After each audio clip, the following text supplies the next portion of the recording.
اور پھر یقولون وہ کہیں گے ربنا اتمم لنا نورنا واغفر لنا، اے ہمارے رب ہم پر ہمارا نور تمام کر دے، یعنی یہ نور ہمیں پورا پورا اس کا فیض اور اس کی برکت جو ہے ہم کو عطا کر، واغفر لنا اور ہم کو معاف کر دے۔ وہاں بھی بخشش کی دعائیں مانگ رہے ہوں گے، اللہ کوتاہیاں تو انسان ہونے کے ناطے ہوئی ہیں ہم سے، یاد رکھیں کوئی بھی جو حقیقی معنوں میں نیک بندہ ہوتا ہے وہ کبھی خود کو نیک نہیں سمجھتا، اس کی نظر اپنی نیکیوں پہ کبھی نہیں جاتی، اس کی نظر اپنے گناہوں پہ رہتی ہے۔ میری کہاں کمی ہو گئی، کہاں کو تو پتہ نہیں کون سی بات اللہ کو پسند نہ آئی ہو، پتہ نہیں کون سا کام اس کو ناراض کر گیا ہو، یا اللہ تو معاف کر دینا۔ اٹھتے بیٹھتے وہ بخشش کی دعائیں مانگتا ہے، اور یہ عادت بھی ہو جاتی ہے نا پھر، اس لیے قیامت کے دن بھی وہ کیا کریں گے، واغفر لنا، اللہ ہم کو معاف کر دینا، انک علی کل شیء قدیر، بے شک تو ہر چیز پر قدرت رکھتا ہے۔ پھر فرمایا یا ایھا النبی، اے نبی صلی اللہ علیہ وسلم، جاہد الکفار والمنافقین، کفار اور منافقوں سے جہاد کیجیے۔ آپ نے کیسا کیسا جہاد کیا کفار اور منافقوں سے؟ مکہ میں جہاد کیسا تھا؟ لا الہ الا اللہ کا پیغام بلند کرنے کا، 13 سال تک یہی جہاد ہوتا رہا۔ مدینہ میں آ کر یہ بھی ہوا، اور اس کے ساتھ جب کفار کی طرف سے مدینہ کی ریاست پہ حملے ہوئے تو ان کا جواب بھی دیا گیا، تلوار سے بھی جہاد ہوا۔ لیکن منافقین سے کبھی آپ نے تلوار سے جہاد نہیں کیا، یاد رکھیے۔ یہاں پر دونوں سے جہاد کا کیا مطلب ہے؟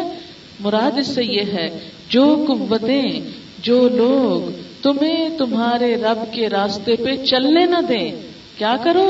ان سے جہاد کرو۔ جہاد کا لفظی معنی ہوتا ہے جہد سے، اٹ موسٹ اسٹرگل، بہت کوشش، پوری کوشش، پورا زور لگا کے۔ یہ ایسے ہی جیسے ایک شخص ڈوب رہا ہوتا ہے نا تو پوری قوت لگا کے کنارے تک پہنچتا ہے، یا کہیں پھسل رہا ہوتا ہے تو پکڑ لیتا ہے کسی چیز کو، کہ گر رہا ہوتا ہے تو اپنے آپ کو بس کسی طرح بچاتا ہے۔ کبھی آپ نے کسی بھی مشکل میں مبتلا انسان کو جد و جہد کرتے دیکھا ہوگا، جہاد اسی چیز کا نام ہے کہ ہم سب پھسل رہے ہیں اس جہنم کی طرف، تو پکڑ کے رکھ رہے ہیں ان چیزوں کو، نیکیوں کو، کہ جس کی وجہ سے ہم اس پھسلنے سے بچ جائیں۔ جاہد الکفار والمنافقین، یہ کافر اور یہ منافق جو جال ڈالے ہوئے ہیں کفر اور برائی کا، اس جال کو کاٹنا ہے، اس سے باہر نکلنا ہے۔ آج آپ دیکھیں ہمارے گھر گھر پہ جال پڑا ہوا ہے، گھر گھر ٹیلی ویژن، کیبل، ڈش، اینٹینا، وی سی آر، انٹرنیٹ، کیا کچھ کھل چکا ہے۔ پہلے تو یہ تھا نا برائی کہیں ہوتی تھی، کوئی جاتا تھا تو جا کے دیکھتا تھا، اب تو ہر بیڈ روم کے اندر ہے، اور ہر اسٹڈی روم کے اندر ہے، اور گھر کے اندر آ گئی۔ اب جب تک یہ جال کاٹا نہیں جائے گا، جب تک اس کے خلاف کوشش نہیں کی جائے گی، اس وقت تک نکلنا بہت مشکل ہے، کیونکہ کافر بھی اور منافق کبھی یہ نہیں چاہتے کہ مسلمان بن کے رہے۔ ان کو ہمیشہ یہ خوف رہتا ہے اگر یہ لوگ سچے مسلمان ہو گئے تو پھر ہمارا دنیا میں ٹھکانا کوئی نہیں، کیونکہ انہیں پتا ہے، تاریخی واقعہ ہے کہ نبی صلی اللہ علیہ وسلم نے جب اسلام کا کام کیا تھا تو نہ صرف یہ کہ عرب، پھر ایران، روم، اور پھیلتے پھیلتے مسلمان افریقہ سے گزر کے اسپین، یورپ میں چلے گئے، ادھر چائنا تک پہنچ گئے، اسی طرح وسطی ریاستوں میں پہنچ گئے، آذربائیجان، سمرقند، بخارا، ان تمام علاقوں میں مسلمان آ گئے۔ تو کیا تھا یہ؟ کس کی برکت سے تھا؟ اس قرآن کی برکت سے، اس دین کی برکت سے۔ آج بھی کافر تھریٹنڈ فیل کرتے ہیں، خطرہ فیل کرتے ہیں کہ مسلمان اگر قرآن پڑھنے لگ گئے نا، مسلمان اگر اپنے دین پہ چلنے لگ گئے تو ہمارے یہ سارے جو طریقے ہیں یہ سب کچھ ختم ہو کے رہ جائے گا۔ اس لیے ہمیں ایک طرف تو کیا کہا گیا، قوا انفسکم واہلیکم نارا، دوسری طرف کیا کہا گیا کہ ان قوتوں کے خلاف تمہیں بھاگ دوڑ محنت کرنی ہوگی۔ اچھا، آج مسلمان ہر چیز میں محنت کرتے ہیں، اپنے دین میں محنت نہیں کرتے۔ ہر چیز میں محنت ہو رہی ہے، دین میں محنت نہیں ہو رہی۔ ہم مائیں دیکھ لیں، بچوں کی دنیا میں کتنی محنت کریں، بچوں کے دین کے لیے کیا محنت کریں۔ ہم اپنے لیے بھی دیکھ لیں، اب دیکھیں ایک کھانا پکانے میں ہم میں سے اکثر عورتیں کتنا ٹائم لگاتی ہیں، کیونکہ ایک تو اب پکنے پہ گزارا ہی نہیں نا، ایک کے ساتھ دو سے تین سے چار ہونے ہی چاہیے۔ ایک بچہ یہ پسند کرتا ہے، شوہر کو یہ پسند ہے، فلانے کو یہ پسند ہے، سب کو خوش کرنا ہے، اس لیے کرتے کرتے ہم کتنا کچھ بکھیرا ڈال لیتے ہیں. کپڑے 2-4 ہوں تو ہمارا نہیں گزارا ہوتا، ہمیں اس کے بعد ایک اور اب تو آج کل نیا یہ نکلا ہے، اور اس کے بعد اب یہ بھی آ چکا ہے، اور اب یہ ڈیزائن ان ہے، اب اس کے سارا دن بازاروں میں کتنے گھنٹے لگا دیتے ہیں. اسی طرح اور جو من پسند کام ہے، ان سب چیزوں پر ہمارا کتنا وقت اٹھتا ہے، محنت ہوتی ہے، لیکن دین کے کام میں کتنی محنت ہو رہی ہے. اچھا، ہم سب نے جو بھی پڑھا، 5 جماعتیں پڑھی یا 15 پڑھی، جو بھی پڑھی، کئی سال لگائے نا. قرآن سیکھنے میں کتنی محنت کی ہم نے. کہتے ہیں بھی نہیں یاد ہوتا، حالانکہ یہ بات غلط ہے. اللہ تعالیٰ فرماتے ہیں وَلَقَدْ يَسَّرْنَا الْقُرْآنَ لِلذِّكْرِ فَهَلْ مِن مُدَّكِرٍ. ہم نے قرآن کو نصیحت کے لیے بہت آسان کر دیا ہے، کوئی جو نصیحت حاصل کرے. یعنی اللہ کی یہ کتاب مشکل نہیں ہے، بات یہ ہے کہ محنت کرو، کوشش کرو. اگر تمہارے اپنے پاس ہتھیار ہوگا علم کا، عمل کا، اخلاق کا، تو پھر غیر تمہیں کچھ نقصان نہیں دے سکتے. بیماری اس پہ حملہ آور ہوتی ہے جس کے اپنے اندر کوئی ریزسٹنس پاور نہیں ہوتی. اس لیے جاہد الکفار والمنافقین واغلظ علیہم، اور منافقوں اور کافروں کے مقابلے میں نرم حلوہ نہ بن جاؤ. واغلظ علیہم، ان پہ سختی کرو، نیز فارم رہو، یعنی ان کے ٹولز نہ بن جاؤ، اور جس طرح وہ تمہیں چلانے چاہیں تم چلتے نہ جاؤ. تم اپنے اصولوں کو اور اپنے طریقوں کو دیکھو، اور ان کے سامنے سیسا پلائی دیوار بن جاؤ. اور وغلظ علیہم، جہاں شدت سے ان سے معاملہ کرنا پڑے شدت بھی اختیار کرو کہ وہ تمہیں دبا نہ جائیں. ومأواہم جہنم، اور ان کا ٹھکانہ جہنم ہے. وبئس المصیر، اور بڑا برا ٹھکانہ ہے. اب اللہ تعالیٰ 2 مثالیں بیان کرتے ہیں، اور یہ بھی عورتوں کی مثالیں ہیں. ضرب اللہ مثلا للذین کفروا امرأۃ نوح وامرأۃ لوط. کافروں کے لیے اللہ تعالیٰ 2 عورتوں کی مثال بیان کرتے ہیں، ایک نوح علیہ السلام کی بیوی اور ایک لوط علیہ السلام کی بیوی. یہ دونوں کون تھی؟ کانتا تحت عبدین من عبادنا صالحین. یہ دونوں عورتیں ہمارے 2 نیک بندوں کی بیویاں تھیں. نوح علیہ السلام نے 950 سال تبلیغ کی تھی. لوط علیہ السلام نے ایک بڑا عرصہ جان ماری تھی دین کے کام میں. بڑے نیک لوگ تھے دونوں. لیکن افسوس یہ کہ ان دونوں کی بیویاں اپنے شوہروں کی مددگار نہ تھی، کافر نہیں تھی. یاد رکھیں، کسی نبی کی بیوی کافر نہیں ہوا کرتی، یہ بھی یاد رکھیں. نبیوں کی بیویاں ایمان والی ہی ہوتی ہیں. لیکن یہاں مشکل یہ تھی کہ فخانتاہما، خیانت کس کی صفت ہوتی؟ منافق کی. انہوں نے اپنے شوہروں سے خیانت کی. شوہروں سے خیانت کا مطلب یہ نہیں کہ انہوں نے نعوذ باللہ اپنے شوہروں کو دھوکہ دے کے غیر مردوں سے تعلق کر لیے. یہاں خیانت دین کے معاملے میں شوہر کے مشن سے خیانت ہے، اس کی رسالت اور نبوت میں خیانت ہے. کہ انہوں نے کیا کیا کہ اپنے شوہروں سے جو تعاون نیکی میں کرنا چاہیے تھا وہ نہیں کیا، بلکہ اس کے برعکس ان کی ہمدردیاں، ان کی دلچسپیاں، ان کے طور طریقے کافروں سے ملتے تھے، دین کے خلاف جاتے تھے. اس لیے حضرت نوح علیہ السلام کے بیٹے کے بارے میں بھی یہی کہتے ہیں کہ اس کی صحبت اچھی نہیں تھی، اس کی کمپنی اچھی نہیں تھی، اس کے آس پاس کے لوگ اچھے نہیں تھے. شیخ سعدی کا شاید شعر ہے یا کس کے فارسی میں کہ نوح علیہ السلام کا بیٹا خواہ نبوت کے خاندان سے تعلق رکھتا تھا، لیکن بروں کی صحبت میں بیٹھتا تھا تو خاندان نبوت اس کے کام نہ آیا. اصحاب کہف کا کتا چند سال نیک لوگوں کی صحبت میں رہا تو جنت میں جائے گا. کہتے ہیں نا جنت میں کتا بھی ہوگا وہ اصحاب کہف کا ہوگا. کیوں؟ اس لیے کہ وہ نیک لوگوں کی رکھوالی کر رہا تھا. تو جو نیکوں کے ساتھ رہتے ہیں ان پہ کچھ نہ کچھ رنگ، کچھ نہ کچھ اثرات آتے ہیں، اور جو بروں کے ساتھ رہتے ہیں تو خواہ کسی اعلیٰ ترین خاندان کے ہی کیوں نہ ہو، نبی کے بچے ہی کیوں نہ ہو، یا ان کی بیویاں ہی کیوں نہ ہو، تو وہ اس صحبت کی وجہ سے ان کے شوہر ان کو نہیں بچا سکتے اگر وہ خود نیک نہ ہو. آپ دیکھیں کہ ہدایت اللہ کے ہاتھ میں ہوتی ہے، ماں باپ کے ہاتھ میں نہیں ہوتی، شوہر کے ہاتھ میں نہیں ہوتی کہ بیوی کو زبردستی مسلمان بنائے. لیکن دنیا میں کیا ہوتا ہے، باپ کی جائیداد بچوں کو مل جاتی ہے، شوہر کا سٹیٹس بیوی کے کام بھی آ جاتا ہے. آج آپ دیکھیں یہ بات کتنی عام ہے، مسز فلاں. حالانکہ مسز کا اپنا چاہے کوئی بھی کام نہ ہو، لیکن چونکہ وہ فلاں کی مسز ہے تو اس کی عزت ہے. آخرت میں ایسا نہیں ہوگا. کسی بیوی کی عزت اس لیے نہیں ہوگی کہ وہ نبی کی بیوی تھی اس لیے اس کو جنت میں بھیجے. دنیا میں کیا ہوتا ہے، شوہر اگر باہر کے ملک جا رہا ہے تو بیوی کو ساتھ جانا ہے کیونکہ وہ اس کی بیوی ہے. اگر شوہر کو ایک فیسلٹی ملی ہے مثلا گاڑی کی تو بیوی ساتھ ہے کیونکہ اس کی بیوی ہے. جنت اس لیے نہیں ملے گی کہ کوئی کسی کی بیوی ہے، چاہے وہ لوط علیہ السلام کی بیوی ہو یا نوح علیہ السلام کی بیوی. قرآن پاک سے پتہ چلتا ہے کہ جب اللہ تعالیٰ نے حضرت لوط علیہ السلام کو عذاب کا فیصلہ سنایا تو حکم ہوا کہ صبح سویرے نکل چلو اور تم میں سے کوئی پلٹ کے پیچھے نہ دیکھے. روایات میں آتا ہے کہ لوط علیہ السلام جب اپنے گھرانے کو لے کر نکلے تو کیا ہوا، جب تھوڑا آگے گئے تو بیوی نے پیچھے پلٹ کے دیکھا، ہائے میری قوم. کہتے ہیں کہ ایک پتھر آ کے اس پہ لگا. کئی دفعہ قرآن پاک میں آتا ہے فَكَانَتْ مِنَ الْغَابِرِينَ، وہ پیچھے رہنے والوں میں سے تھی. شوہر کے ساتھ نہیں گئی، بچ نہیں سکی، پیچھے رہ گئی. کیوں؟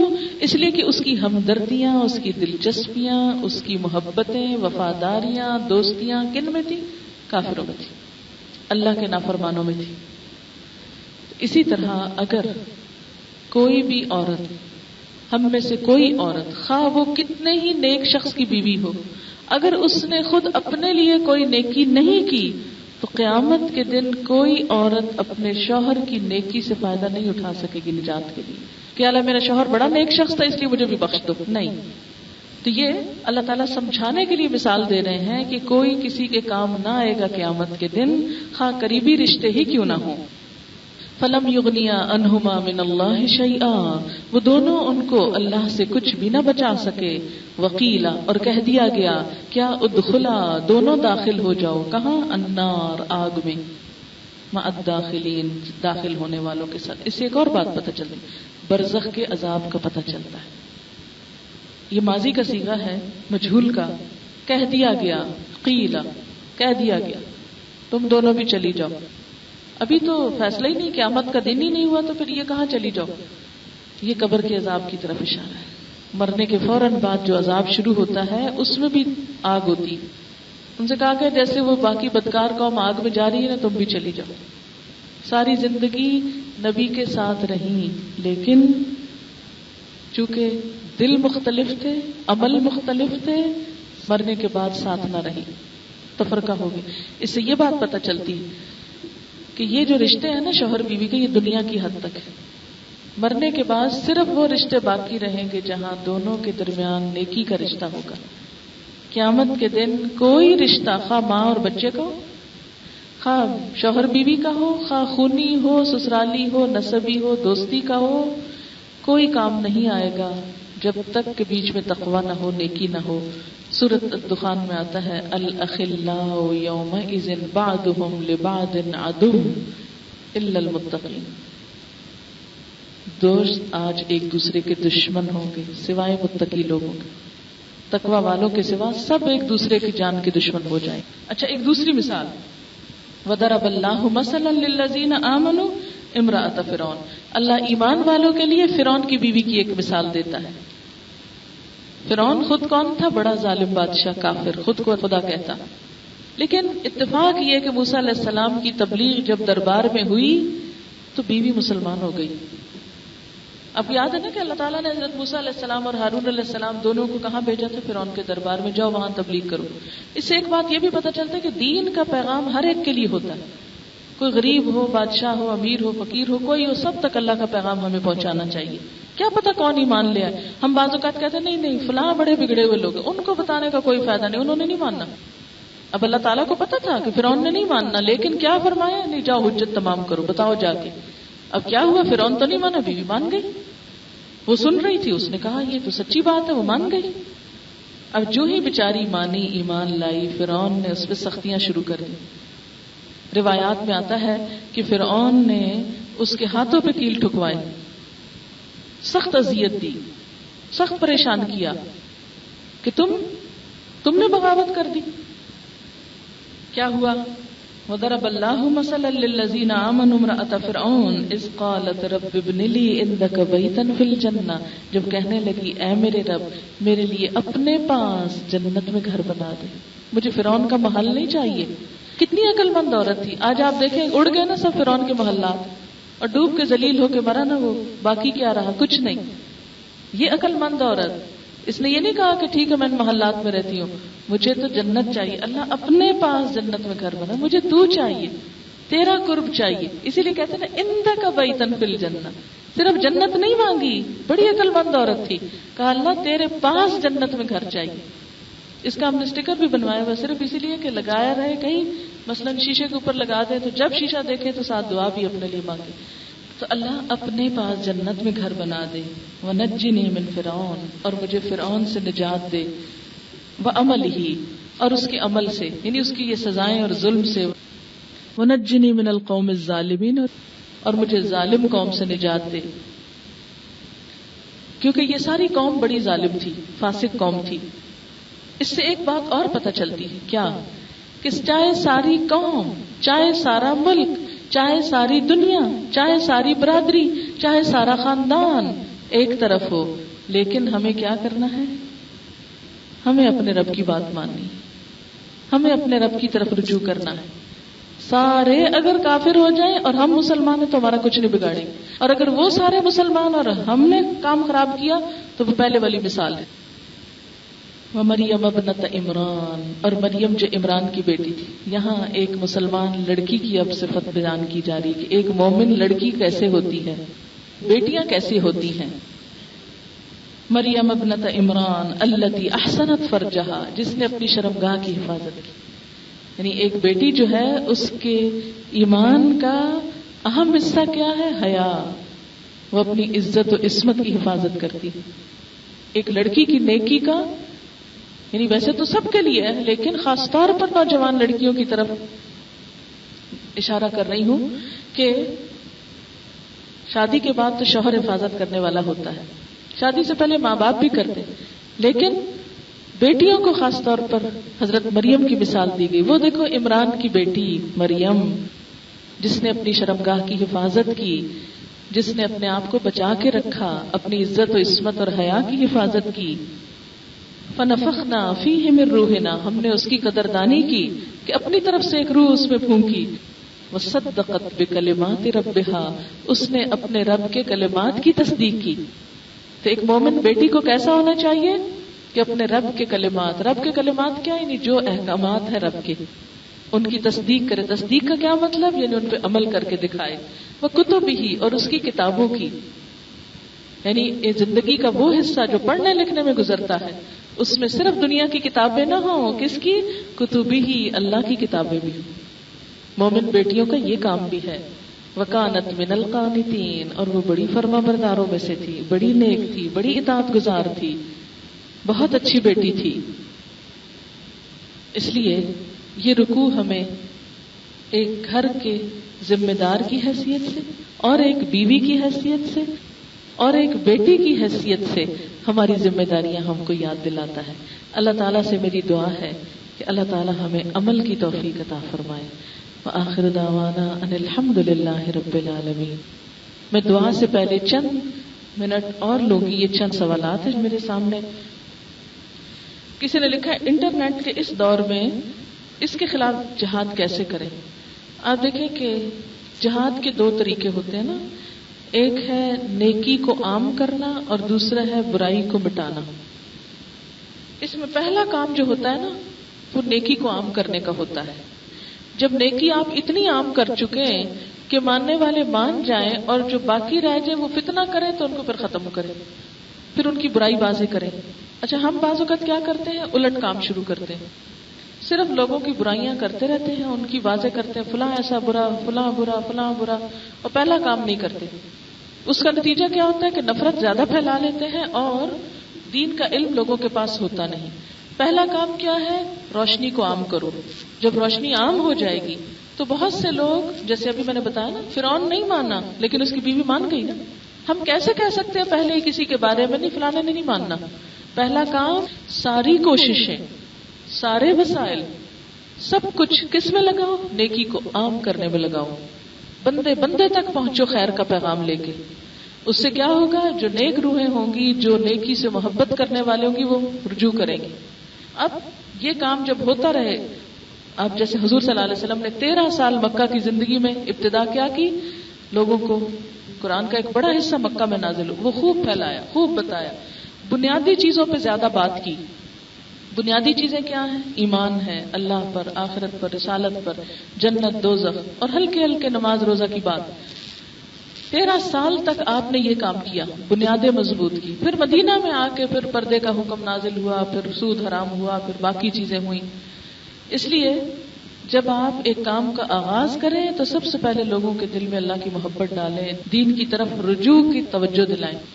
تو یہ کام انٹرنیٹ کے ذریعے بھی ہو سکتا ہے.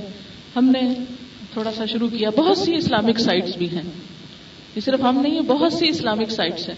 مثلا الہدا کی ہم نے ایک ویب سائٹ بنائی ہے، alhuda.pk.com اس کا ایڈریس ہے، اور اس پر پورا یہ جو فہم القرآن ہے رمضان کا، جتنے لیکچرز ہیں، اور اب نئی نئی چیزیں ہم اور بھی ڈال رہے ہیں.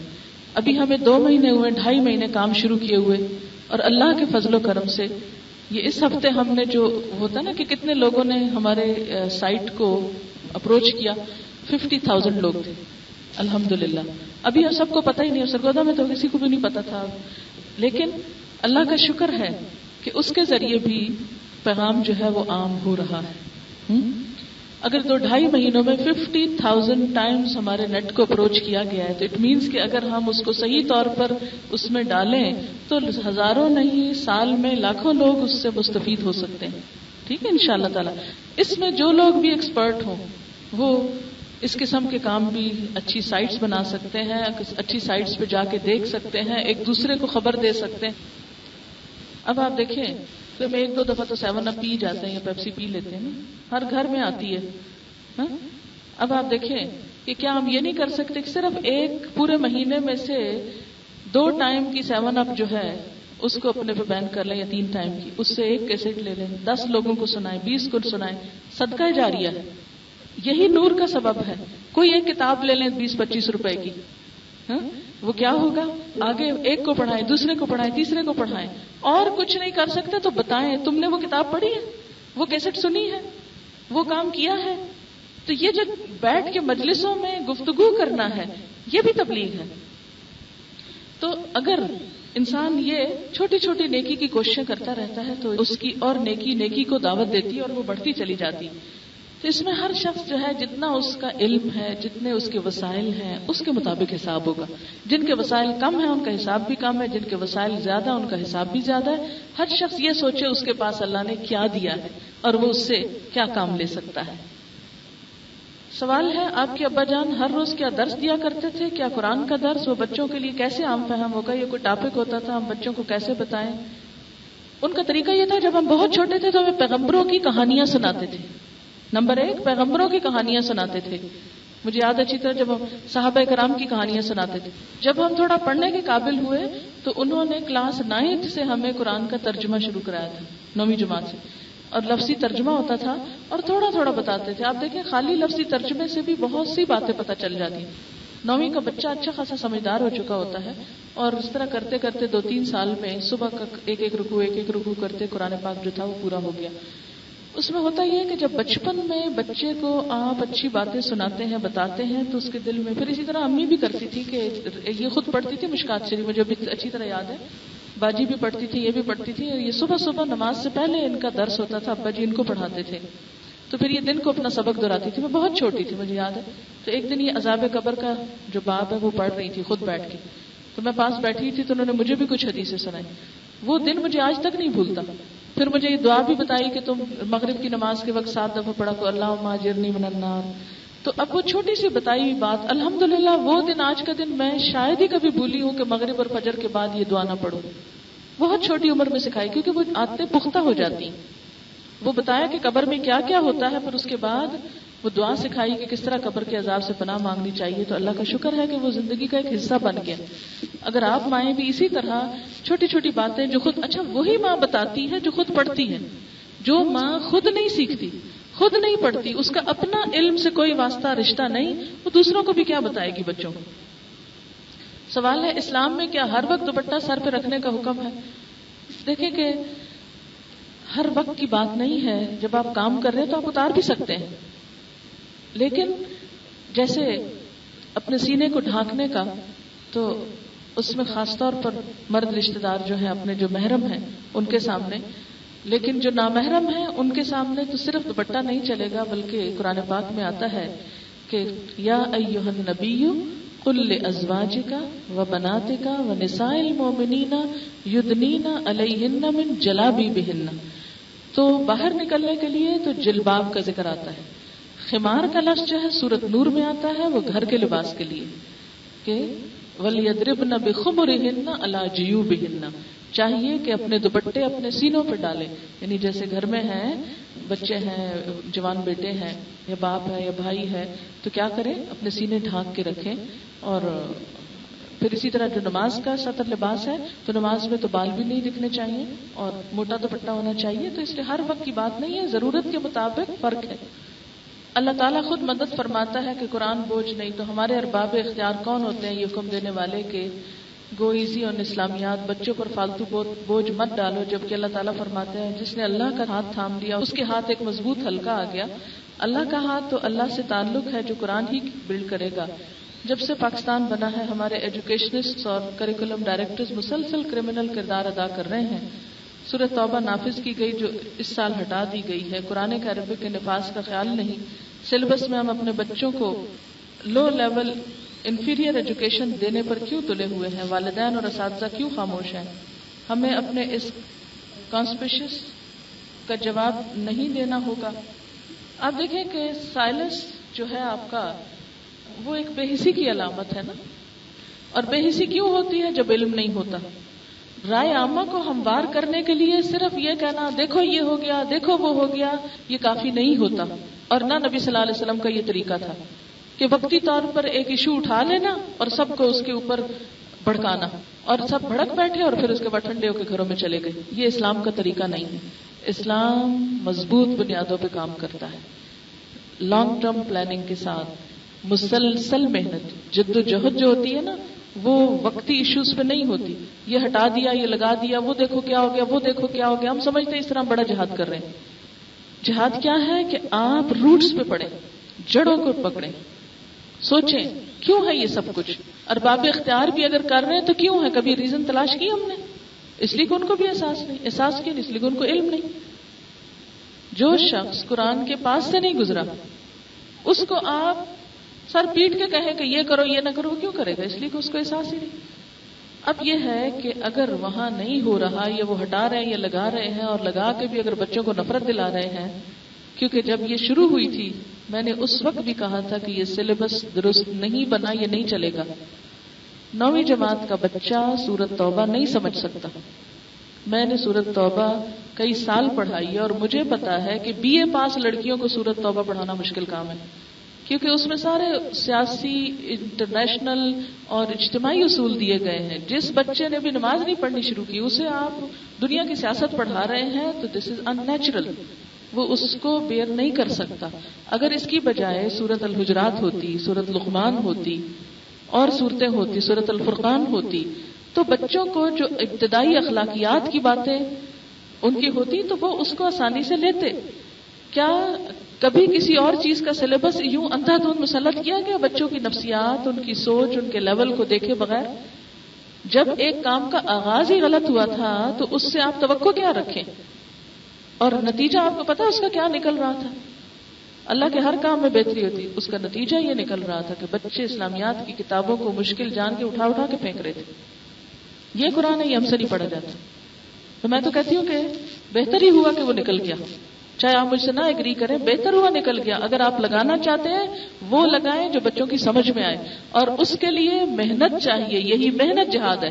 ڈھونڈیں، بیٹھیں، ریسرچ کریں، کوشش کریں.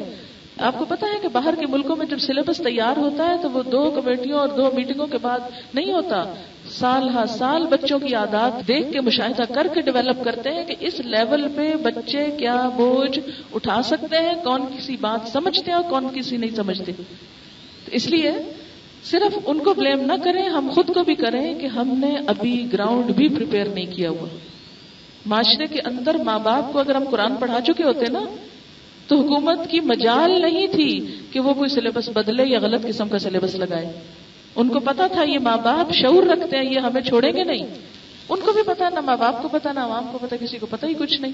اس لیے ابھی آپ کا کام کیا ہے کہ بندے بندے تک، گھر گھر تک، انسان انسان تک پہنچے. کتاب لے کر جائیں، سارے وسائل ذریعے لے کر جائیں. ابھی آپ لوگوں کا شعور بیدار کریں. جب یہ بیدار ہو گیا نا تو پھر باقی چیزیں آسان ہو جاتی ہیں. ماں باپ کو خود نہیں پتا. آپ کو خود پڑھی ہوئی ہے سورۃ توبہ؟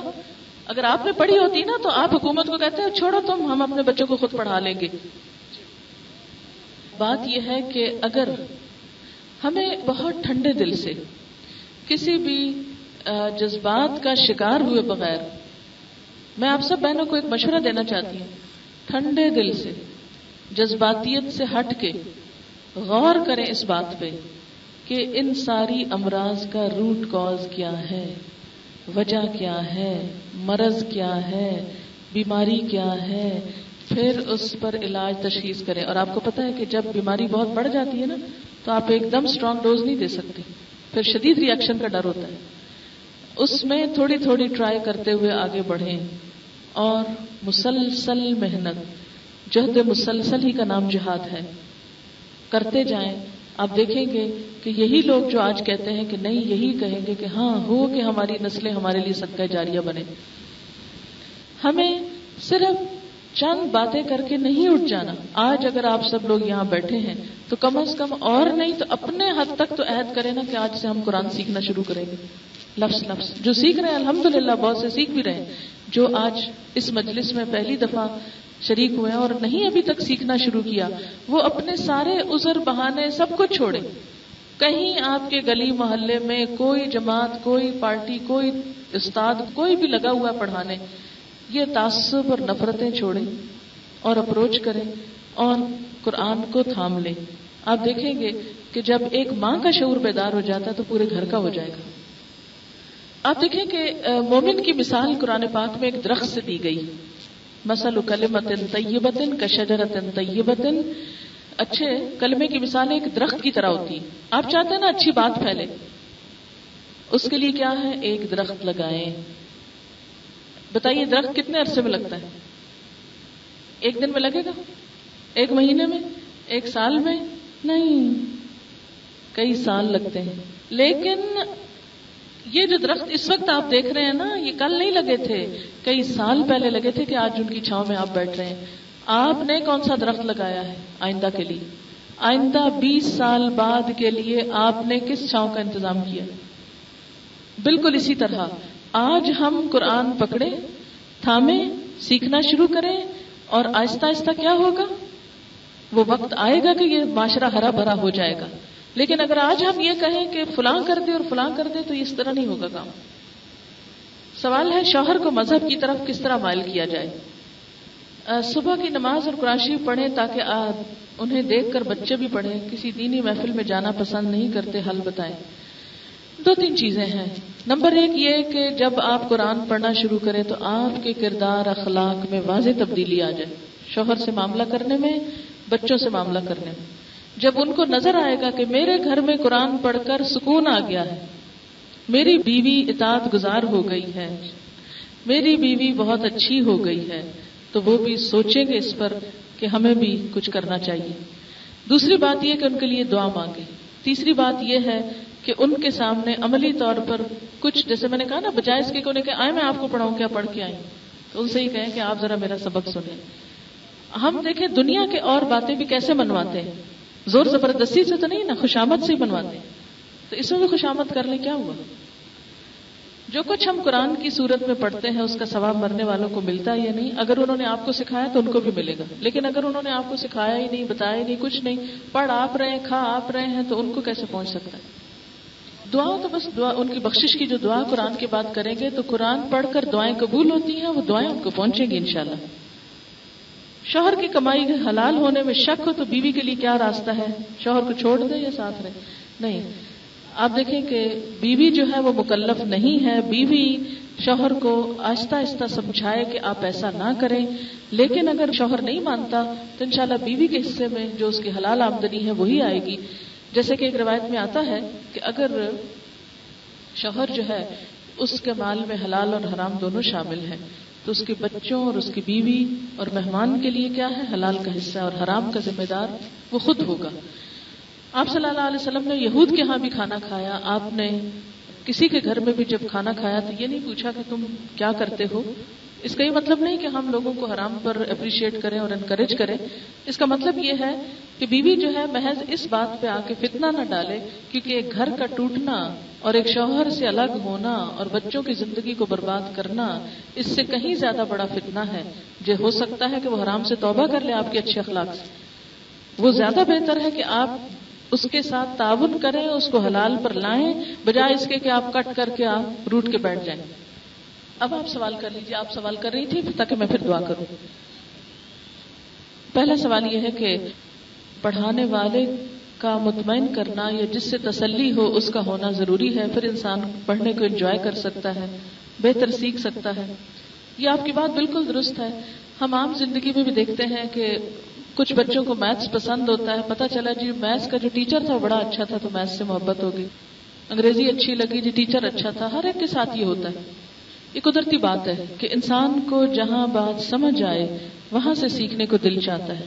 لیکن آپ نے دیکھا ہوگا کہ اس کے باوجود ہم کلاس میں ایک مثلاً 5ویں جماعت کا بچہ ہے، اس کو 2 استاد پسند ہے، 3 پسند نہیں، تو وہ 3 سبجیکٹ چھوڑتا نہیں، پڑھتا ہے نا، پڑھ جاتا ہے۔ کیوں؟ اس لیے کہ اس کے فیوچر کا اس کے ساتھ تعلق ہے۔ اس معاملے میں بھی اگر قرآن پڑھانے والا مرضی کا مل جائے تو بہت اچھی بات ہے، اگر نہیں ملتا تو نہ ہونے سے بہتر ہے جو ملتا ہے اس سے ہی پڑھ لیا جائے۔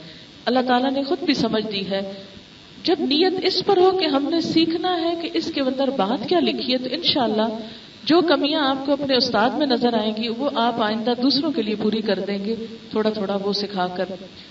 اس کے بعد یہ کہ آپ نے میری طرف اشارہ کیا، میں فی الحال کراچی میں کام کر رہی ہوں، اللہ کا شکر ہے سکھا رہی ہوں، فرسٹ مئی کو وہاں ختم ہو جائے گا، لیکن جن لوگوں کو سکھایا ہے اب ان کا اصرار یہ ہے کہ میں ان کو کام کرنا بھی سکھا کے آؤں۔ ابھی تک تو پڑھتے رہے ہیں وہ لوگ، اب وہ چاہتے ہیں کہ ہمیں کہیں لگا کے جائیں۔ اس میں 6 مہینے اور لگتے ہیں، 4 لگتے ہیں، اللہ بہتر جانتا ہے اب کتنا ٹائم تھوڑا اور میرا لگتا ہے اس میں، تو اس سے پہلے نکلنا مشکل ہے۔ اب اگر میں نکلتی ہوں، ظاہر ہے کہ میں اکیلی نہیں ہوں، میرے بچے ہیں، میرا شوہر ہے، ان کی جاب ہے، وہ سب کچھ ہے، میں جگہ جگہ موو کر کے گھوم کے اپنے ذات کی حد تک تو کر سکتی ہوں، بچوں کو ساتھ ان کے اسکولوں کالجوں کو موو کرنا مشکل ہو جاتا ہے۔ لیکن ارادہ میرا یہ ہے کہ انشاءاللہ تعالی ایک دفعہ یہ کورس وائنڈ اپ کر کے پھر مختلف شہروں میں اگر میں ایک مہینہ بھی کلاس لے کے کم از کم وہاں کے پڑھانے والوں کو تھوڑی ٹریننگ دے دوں کہ کن چیزوں کا خیال رکھیں، تو کچھ نہ کچھ وقت میں انشاءاللہ نکالوں گی۔ سرگودا کا بھی میرا ارادہ ہے، سال کے تو وعدہ نہیں کر سکتی، لیکن میرا ارادہ ہے کہ کچھ عرصہ جیسے ایک تھوڑا ٹریننگ پیریڈ ہوتا ہے کہ کچھ چیزیں جو میں نے ایک سسٹم ڈیولپ کیا ہے سکھانے کا، وہ سسٹم انٹروڈیوس کر دوں۔ تو انشاءاللہ ابھی ہو رہا ہے کام، کچھ اور چیزیں جو میں نے تیار کی ہیں وہ بھی مل جائیں تو بہت کچھ فائدہ ہو سکتا ہے۔ اس کے علاوہ یہ ہے کہ جو میں پڑھا رہی ہوں اللہ کا شکر ہے وہ سب ریکارڈ ہو رہا ہے، پہلے پارہ ریلیز ہو چکا ہے، انٹرنیٹ پہ بھی ہم پہلا سپارہ ڈالنے والے ہیں۔ اس کے علاوہ کیسٹس اویلیبل ہیں، آپ یہ بھی کر سکتے ہیں کہ وہ جو لفظی ترجمے کی کیسٹس ہیں وہ آپ میں سے کوئی ایک لے لے، باقی بہنوں کو سننے کے لیے دے دے، ایک چھوٹی سی لائبریری ٹائپ بنا لیں، اگر کوئی ذمہ لے تو میں بھجوانے کو ایک فری سیٹ بھیج دوں گی، باقی آگے اس سے کاپی کر لیں، ایک دوسرے کو دے کے، یہ صدقہ جاریہ کا کام ہے۔ اس میں 1 روپیہ بھی جو آپ کا لگے گا وہ انشاءاللہ تعالی جتنے لوگوں تک بات پہنچے گی وہ آپ کو ان کے جو نیکیوں میں حصہ آئے گا وہ آپ کو اس کا اجر ملے گا۔ دوسرا سوال ان کا یہ ہے کہ بچوں کی تعلیم کا کیا کیا جائے کہ انہیں دنیا کا بھی سکھانا ہے اور ان کو دین کا بھی سکھانا ہے۔ آپ دیکھیں کہ ہم نے بالکل نارمل اسکولوں سے پڑھا ہے، ہم نے کسی دینی اسکول میں نہیں پڑھا، ہمارے جو ریلیجس ہم نے کسی مدرسہ سے نہیں پڑھا، ہم نے جو کچھ بھی سیکھا ہے وہ گھر پہ تھوڑا تھوڑا سیکھا ہے، اسکول جانے سے پہلے اور کچھ رات کو بیٹھ کے باتیں کر کے۔ تو بالکل اگر آپ مائیں تھوڑا تھوڑا سیکھنا شروع کر رہی ہیں، میں اب اپنے بچے کے ساتھ کیا کرتی ہوں کہ رات کو جیسے میں اس کو کہانی سناتی ہوں، صبح میں تیار اس کو خود کرتی ہوں، کوئی دنیا کا کام پڑا ہو میں اسے خود اٹھاتی ہوں، خود اسے کلی کراتی ہوں، ابھی چھوٹا ہے 6 سال کا ہے، خود اس کو لے کے بیٹھتی ہوں، ناشتہ خود کراتی ہوں، کپڑے خود تبدیل کراتی ہوں، پورا گھنٹہ میرا اس کے ساتھ ہوتا ہے کہ جس میں اسے اس کی چھوٹے چھوٹے سوالوں کے جواب، اس کی چھوٹی چھوٹی باتیں وہ اس کو بتاتی رہتی ہوں، حتیٰ کہ جیسے قرآن پاک کی نئی سورت شروع کرتا ہے اس سورت میں جتنی باتیں ہوتی ہیں اس کے بارے میں اس کو بتاتی ہوں۔ ابھی اس نے ریسنٹلی سورت اما یتساءلون پڑھی ہے، تو میں نے اس کو سارا بتا دیا اس میں جنت دوزخ آخرت، کیونکہ مجھے خود پتا ہے تو میں اسے بتاتی رہتی. آپ مائیں بھی سیکھیں گی تو اس کو اب یہ نہیں ہوگا کہ اماں درس دے رہی ہے یا لیکچر دے رہی ہے، وہ خود پوچھتا ہے یہ اس کا کیا مطلب ہے، خود سوال ہوتا ہے اس کا، تو اس کے جواب میں اس کو بتاتی رہتی ہوں. اسی طرح جو میں دن کو پڑھا کے آتی ہوں تو رات کو میں کہانی جب سناتی ہوں تو میں اس میں سے کچھ نہ کچھ کہانی بنا لیتی، نہیں جھوٹ موٹ، بلکہ انہی باتوں کو سمپل کر کے وہ اس کو بتاتی رہتی. ابھی فی الحال لگتا ہے کہ جیسے اس کو کچھ پتا نہیں، ظاہر ہے چھوٹے، لیکن آہستہ آہستہ کبھی کبھی وہ جب بولتا ہے تو مجھے خود بھی بڑی خوشی ہوتی ہے کہ الحمدللہ وہ جو اس نے کلنڈرے پن میں ادھر ادھر دیکھتے ہوئے سنا وہ اس کو یاد ہے. آگے یہ کہ کوشش ہے نا ہماری، باقی تو اللہ کرے گا نا. پڑھتا وہ سٹی اسکول میں، میں نے بچوں کی اسکولنگ کے بارے میں کوئی کمپرومائز نہیں کیا، جو میرے بس میں تھا. بیٹیاں میری جب تھی اسلام آباد میں OPF کالج میں پڑھی ہیں. اب بڑی میری بیٹی جو ہے وہ انگریزی میں ہی سارا اس کا پڑھا ہے اس نے. اس وقت وہ کراچی کے گرامر اسکول، امریکن اسکول کے بچوں کو قرآن پڑھا رہی ہے انگریزی میں. اگر میں کل اس کو انگریزی نہ پڑھاتی تو آج میں کراچی، اللہ مجھے لے کے، میں تو کوئی پلاننگ ہی نہیں تھی.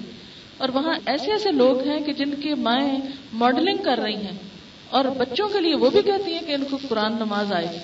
اب وہ ان گھرانوں کے بچے آ رہے ہیں. اگر آج میں نے بیٹی کو، بڑی بیٹی میری 18 سال کی ہے، اگر میں نے اس کو ساتھ قرآن نہیں پڑھایا ہوتا، ساتھ اس کو انگریزی نہیں پڑھائی ہوتی، آج وہ ان بچوں کو تبلیغ نہیں کر سکتی تھی. تو اللہ کا شکر ہے کہ وہ اس وقت ان کو پڑھا رہی ہے، سکھا رہی ہے، بتا رہی ہے، بڑے خوش ہیں بچے اس سے.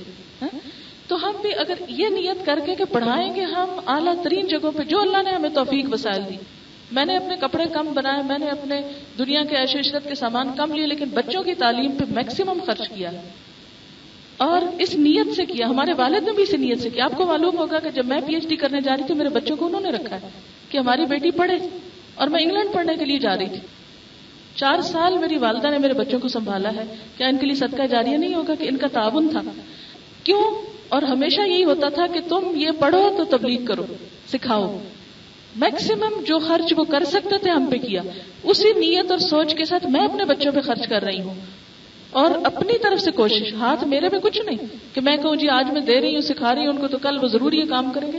اللہ چاہے گا تو کریں گے، دعائیں کرتی ہوں. اسی طرح آپ مائیں بھی پڑھائیں، لیکن اس کے ساتھ ہی کہ گھر میں تھوڑا سا خون جلائیں، کام کریں، لیکن ساتھ ساتھ. اب دیکھیں کہ میں نے بچوں کو جیسے ٹیلی ویژن پہ بیٹھتے تھے نا، تو میں نے کبھی ایسے آ کے دم سے سوئچ بند کر کے ڈانٹ ڈپٹ نہیں کی. میں ان کو، مجھے پتا ہوتا تھا کہ اب یہ اسکول سے سن کے آئے کہ یہ ڈرامہ، یہ فلانی چیز، تو میں کہتی آؤ چلتے ہیں فلان جگہ. ان کو لے جاتی تھی کہیں پارک، کسی باغ، کسی ادھر کسی ادھر.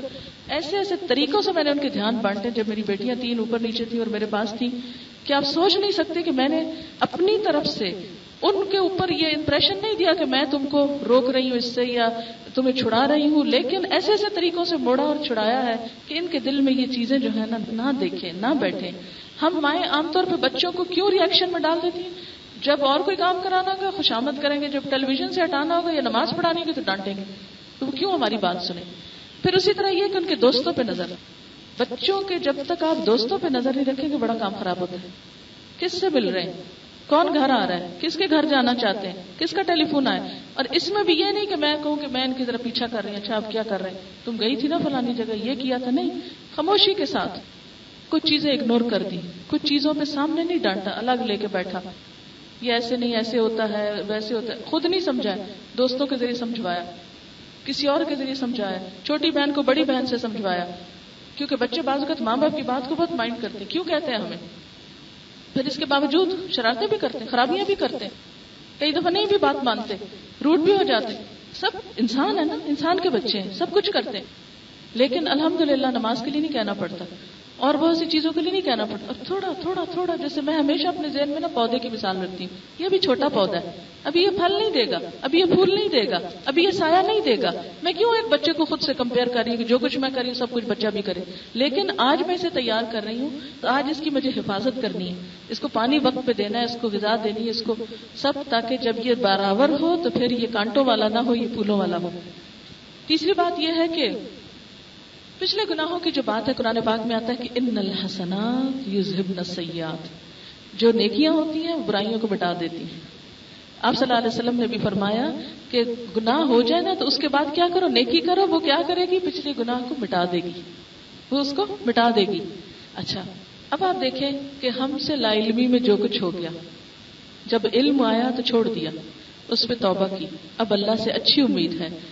سورۃ الفرقان کی ایک آیت ہے جس میں اللہ تعالیٰ فرماتے ہیں کہ والذین لا يدعون مع اللہ الہا آخر، وہ لوگ جو اللہ کے ساتھ کسی کو الہ نہیں پکارتے، ولا یقتلون النفس التي حرم اللہ الا بالحق، حق کے سوا کسی نفس کو جسے اللہ نے حرام کیا قتل نہیں کرتے، یعنی قتل کا کام نہیں کرتے، ولا یزنون اور زنا نہیں کرتے، ومن یفعل ذلک، جو یہ کام کرے گا، یلقا اثاما، وہ گمراہی کے انجام کو پہنچے گا، یضاعف له العذاب یوم القیامہ، قیامت کے دن اس کو دگنا عذاب دیا جائے گا، ویخلد فیہ مہانا، اور اس میں وہ ذلیل و خوار ہو کے رہے گا۔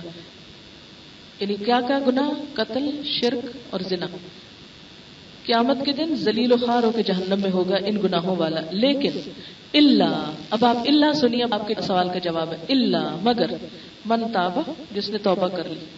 توبہ کا مطلب ہوتا پلٹنا، جس نے یہ تینوں کام چھوڑ دیے، وہ آمنا، اور ایمان لے آیا، سچا مومن ہو گیا، وہ عمل صالح، عملا صالحا، نیک عمل شروع کر دیے، فاولئک، تو یہی لوگ، یبدل اللہ سیئاتہم حسنات، اللہ ان کے گناہوں کو بھی نیکیوں میں بدل دے گا، وہ پتھر ہیرے بن جائیں گے۔ جب احساس ہو گیا یہ غلط تھا، توبہ کی اور اس کے بدلے نیکی کی، تو اللہ تعالیٰ ان برائیوں کو بھی اچھائیوں میں بدل دے گا۔ وَكَانَ اللَّهُ غَفُورٌ الرحیمًا، اور ہے اللہ غفور الرحیم۔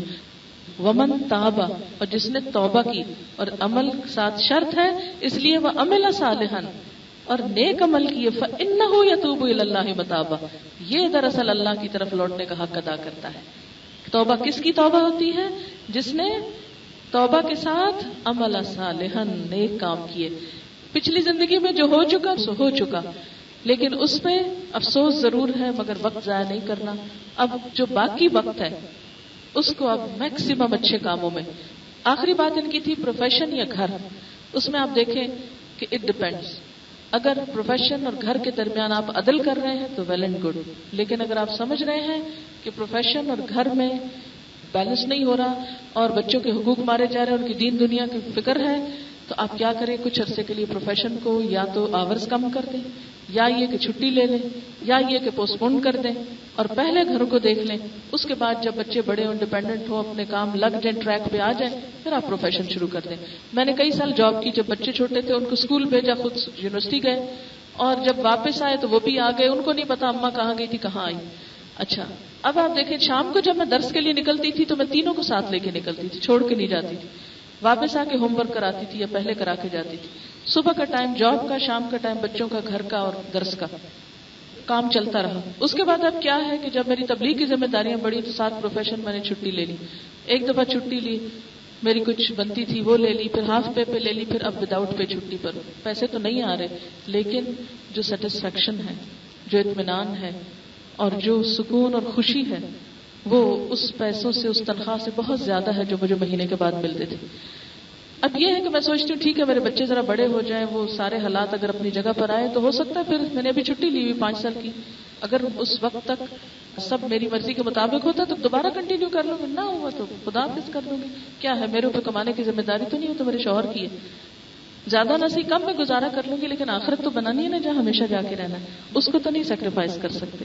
لیکن آپ اگر پروفیشن میں بھی یہ ایلیمنٹ رکھیں کہ کوئی مریض آیا ہے، اس کو چھوٹی سی اچھی بات بتانی ہے، اس کو کوئی کتاب دینی، کوئی کیسٹ دینی، کوئی چیز دینی ہے، تو وہ آپ دیں، سنائیں۔ جو مریض ہوتے ہیں وہ اللہ کی بات زیادہ سنتے ہیں کیونکہ بیماری کی حالت میں تھے۔ ہماری کچھ اسٹوڈنٹس نے ہاسپٹل جانا شروع کیا تھا کہ جو کیا کرتی تھی، وہاں جا کر تو جو مریض ہوتے تھے، جیسے آپ کو پتا ہے کہ باہر کے ملکوں میں پادری وغیرہ ہسپتالوں کو مسلسل چکر لگاتے ہیں، خاص طور پر جو لوگ مرنے لگتے ہیں ان کو تبلیغ کرتے ہیں۔ تو ہماری بچیوں نے کچھ اس طرح کا کام شروع کیا تھا کہ وہاں جاتی تھی اور جا کر مختلف مریضوں کے پاس ان کو دعائیں سکھاتی، ان کو اچھی باتیں بتاتی، ان کو توبہ کا طریقہ بتاتی، اور اللہ کا شکر ہے کہ اس کو بہت اپریشیٹ کیا انہوں نے۔ تو آپ جو ڈاکٹرز ہیں مثلاً، یا جو بھی کوئی آپ کا پروفیشن ہے، تو آپ سے جتنا انٹریکشن ہوتا ہے لوگوں کا، چھوٹی چھوٹی بات، کبھی یہ نہ سوچیں بڑی بات نہیں بتائی تو چھوٹی کیوں بتائیں، کیا پتہ یہ چھوٹی بھی بہت بڑی ہو جائے ان کے لیے۔ کبھی نا امید نہ ہو کہ یہ نہیں سنے گا، نہ سننے والے بھی بہت کچھ سن جاتے ہیں، تو اللہ تعالیٰ پھر راستے کھولتا جاتا ہے۔ یہ کچھ دعاؤں کے سٹیکرز ہیں، یہ چھوٹی چھوٹی دعائیں اگر آپ مختلف جگہوں پر لگاتے ہیں تو آپ دیکھیں کہ بہت چھوٹی چھوٹی چیز ہے، لیکن مثال کے طور پر تعزیت کی دعا ہے، جنت کے گھر کی دعا ہے، ادائیگی قرض کی دعا ہے، بیمار پرسی کی دعا ہے، نیک اولاد کی دعا ہے، مہمان کی میزبان کے لیے ہے، اللہ کی تسبیح کے کلمات ہیں، ایک حدیث ہے، بازار میں داخل ہونے کی دعا، ان کے تھوڑی تھوڑی فضیلتیں بھی لگیں تو یہ اسٹیکرز بھی موجود ہیں. ہمارے بچوں کو جیسے پانی پینے کا ادب نہیں آتا تو ہم نے ایک گلاس کی شکل میں فریج پہ اسٹیکر لگوانے کے لیے بنایا کہ اس کے اوپر مثلاً بسم اللہ پڑھ کر پیئیں، دائیں ہاتھ سے پیئیں، بیٹھ کر پیئیں، پلانے والے کو دعا دیں، دودھ کے بعد کی دعا. یہ اگر لگا ہوا ہو تو ایک دفعہ سب بچوں کو سکھا دیں، اس کے بعد جو نہ کرے نہ کہ وہ دیکھو کیا لکھا ہوا ہے.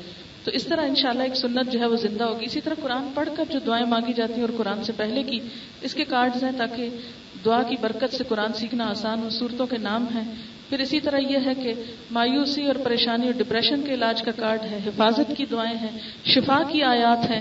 پھر آخری سفر کی تیاری ہے کہ جب انسان فوت ہوتا ہے تو اس کو کیا کرنا چاہیے، کسی گھر میں ڈیتھ ہو جائے تو چھوٹے چھوٹے، کیونکہ مجھے ہر وقت لوگ فون کر کے پوچھتے تھے اب کیا کریں اب کیا کریں، وہ سب باتیں اس میں لکھ دی گئی. اسی طرح قرآنی اور مسنون دعائیں، کہیں سفر کریں، آئیں جائیں، رستے میں کھولیں، دعائیں مانگتے جائیں.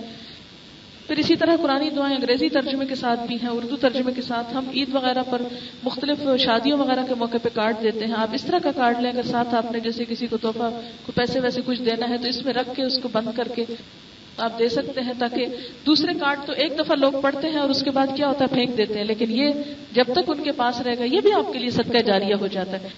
اسی طرح سیڑھیوں پہ چڑھتے وقت اللہ اکبر، پھر اسی طرح نیچے اترتے وقت سبحان اللہ. پھر اسی طرح یہ نور کی دعا ہے. یہ بتا رہی تھی کہ ان کے ایک کزن تھے تو F-16 کے وہ فلائر تھے. وہ یہ کہ ان کے والد کی ڈیتھ ہوئی تو ان کی اچانک نظر چلی گئی ڈپریشن میں. کہتے کہ 1 مہینہ تک ان کی والدہ اور وہ یہی دعا نور کی پڑھتے رہے اور مجھ ذاتی طور پر نظر بالکل اسی طرح پلٹ آئی اور ابھی تک فلائنگ میں ہے. اچھا، پھر اسی طرح یہ اسلامک وے آف ایٹنگ جو ہے، ایٹیکیٹس فار ایٹنگ، یہ بھی کھانے کے جو آداب ہیں، انگریزی میں یہ بچوں کے لیے ہم نے چھاپے تھے تاکہ بچوں کو. اسی طرح آیات شفا اس سیشن میں. ادائیگی قرض کی دعا، بہت سے لوگ کہتے ہیں قرضہ بڑے پریشان ہوتے ہیں، کسی ایسی جگہ پر لگا دیں کہ دور سے بھی لیٹ کے آپ کو غم فکر ہو تو پڑھتے رہیں. تہجد کے وقت اگر اللہ تعالیٰ اٹھنا نصیب کرے تو یہ مسنون دعا ہے. اولاد نیک ہو اس کے لیے یہ دعا ہے. نبی صلی اللہ علیہ وسلم نے کچھ صفات بتائی تھی کہ اگر کسی میں ہو تو بدترین شخص ہے، کہیں ہمارے اندر تو نہیں، تو یہ اس کی ایک حدیث ہے. پھر اسی طرح کپڑے پہننے کے لیے وارڈروب کے اندر یہ دعا لگا سکتے ہیں کہ سنت کے مطابق کام ہو. یہ میں نے اپنے بچے کے ساتھ یہ ایک کھیل چھوٹا سا اس کو بتایا تھا کہ کل پیغمبر کتنے ہیں اور کون کس کے بعد آیا، اور یہ شوق دلانے کے لیے کہ یہ اللہ نے ان لوگوں کو چن لیا، یہ ان کے بچے تھے، یہ اس دور میں تھے، یہ ان کے بعد آئے. یہ بہت دلچسپی سے بچے نے سب سیکھا. اس کے بعد ہی میں نے کہا کہ یہ تو سب کچھ چھپوا کے دینا چاہیے تاکہ اگر ان کے بچوں کے اسٹڈی روم میں یا اسٹڈی ٹیبل کے پاس لگا وہ ہو تو انبیاء کا تعارف. اسی طرح کہتے ہیں نظر بد لگ گئی ہے، نظر کی تکلیف کی دعائیں، ایسے توہمات میں پڑے رہتے ہیں تو وہ دعائیں مسنون چھپوائی گئی ہیں تاکہ لوگ اس کو پڑھ سکیں. پھر اسی طرح یہ فولڈر ہے اس کے اندر رکھنے کے لیے، پھر کچھ صبح شام کی دعائیں اس کے اندر چھپی ہوئی، قرآن کی بعد کی دعائیں، قرآنی دعائیں. تو یہ آپ اسٹال پر یہ چیزیں موجود ہیں، جو لوگ بھی لینا چاہیں اپنے لیے یا رشتہ داروں کے لیے یا کسی خاص موقع کے لیے. اور اسی طرح کیسٹس ہیں مختلف، حقوق العباد ہے، عدل احسان صلہ رحمی ہے، دعاؤں کی کیسٹس ہیں. سنت کی اہمیت ہے کیونکہ بہت سے لوگ کہتے ہیں قرآن ہی کافی ہے تو وہ احادیث کے بارے میں نہیں سوچتے. تو یہ مختلف دعائیں ہیں. اللہ تعالیٰ سے دعا ہے کہ اللہ ہمیں عمل کی توفیق عطا فرمائے. دعا کرتے ہیں سبحان اللہ والحمد للہ ولا الہ الا اللہ واللہ اکبر ولا حول ولا قوة الا باللہ العلی العظیم.